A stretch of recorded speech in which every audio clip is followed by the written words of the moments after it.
My primary source of guidance is from the Quran, not from some textbook of electricity and magnetism and polar magnetism. The Quran tells me that the sun rises from the east, and I gather that in Malaysia it also rises in the east. And the Quran tells me, لا تبديل لخلق الله, that Allah's creation does not change. And so I have chosen to understand the hadith, not literally, but symbolically.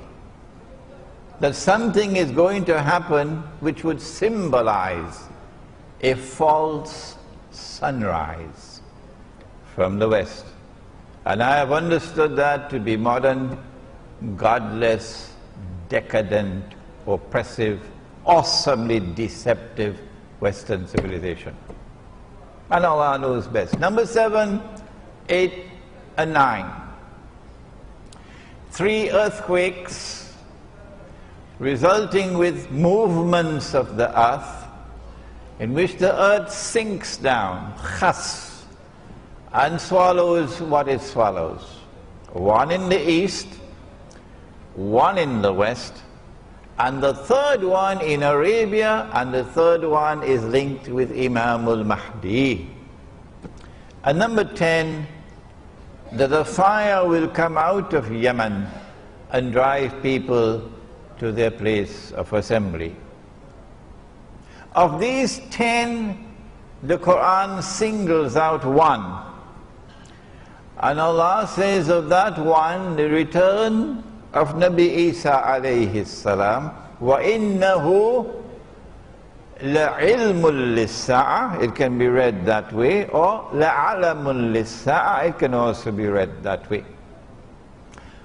Perhaps that ilm and alam here are synonymous. Ilm means knowledge, alam means sign. That this is the sign of all signs. The return of the son of Mary, Nabi Isa alayhi salam, the most powerful voice in history ever to have prophesied the return of Nabi Isa alayhi salam, the return of Jesus, is the voice of Muhammad sallallahu ta'ala alayhi wa sallam. Even if we did not have the ahadith, it is still possible, using the Quran alone, to establish belief in the return of Nabi Isa alayhi salam. And so if you reject belief in the return of Nabi Isa alayhi salam, you will not be able to understand the end time. No. No matter how great a scholar you may be. There is a branch of knowledge which studies and explains the end time. In Bahasa, in Malayu, you call it ilmu akhirul zaman. And in the English language, we call it Islamic eschatology. Don't bother with the big word. Islamic eschatology. Since we now have the tall buildings, I don't know whether you have missed it. If you have, take a taxi to KLCC, you'll see it. The evidence is there as plain as daylight that we're now living in the end times. And so it is Islamic eschatology which will explain the world today, not the New Straits Times, and not your local television station, not even your government. It is Islamic eschatology which will explain the world today. And at the heart of Islamic eschatology, or ilmu akhirul zaman, is the return of Nabi Isa alayhi salam. Let me repeat. that if you reject belief in the return of Nabi Isa alayhi salam, you can't guide Muslims in this age. No. Because you cannot yourself understand the reality of the world in the end time. We now turn to a hadith in Sahih Bukhari.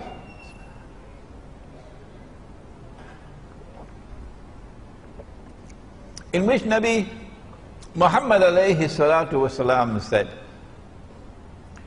and it is a very short hadith, you can memorize it before you leave the masjid tonight. Kayfa antum? How will you be at that time? Oh, what a wonderful time that would be.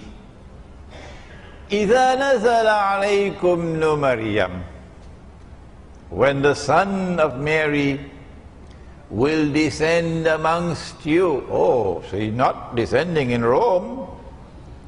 Oh no.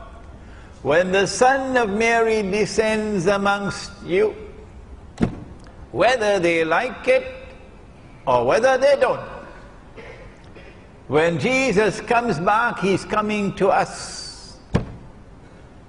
He's descending amongst Muslims.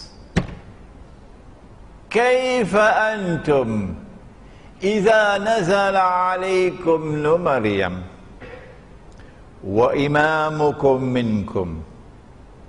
And at that time, your Imam would be from within your own ranks. He would be a Muslim. And so there is an Imam in the end time. And the advent of that Imam, I'm going to use another big word now. First one was eschatology. The advent of that Imam will be contemporaneous. Long word, huh? Contemporaneous, meaning at the same time with the return of Nabi Isa alayhi salam. The advent of that Imam would be at the same time with the return of Nabi Isa alayhi salam. But he would have to come before. And then after he has come, then Nabi Isa alayhi salam will come. Who is that Imam who will emerge in the end time? And who is an Imam? And what will be the implications of the emergence of an Imam at that time? These are fascinating questions. We have to simply leave Sahih Bukhari and go to Sahih Muslim, and we get the answer that Nabi Muhammad alayhi salatu wasalam prophesied that that Imam would be known as Imam al-Mahdi, the rightly guided Imam. And we also are told that he is going to be from the seed of Muhammad sallallahu ta'ala alayhi wasallam, from his daughter Fatima radiyallahu ta'ala anha. So he's going to be an Arab. I don't think he can be an Indonesian. Huh? Or Malaysian. He has to be an Arab, huh? Okay. This Imam who will emerge at the time when Nabi Isa alayhi salam is to return is not only from the seed of Nabi Muhammad alayhi salatu wasalam, but we also have a description of his physical features, a broad forehead and a large nose and so on. And we also know something about his functions. That at that time the world will be filled with oppression. Well, it has already come.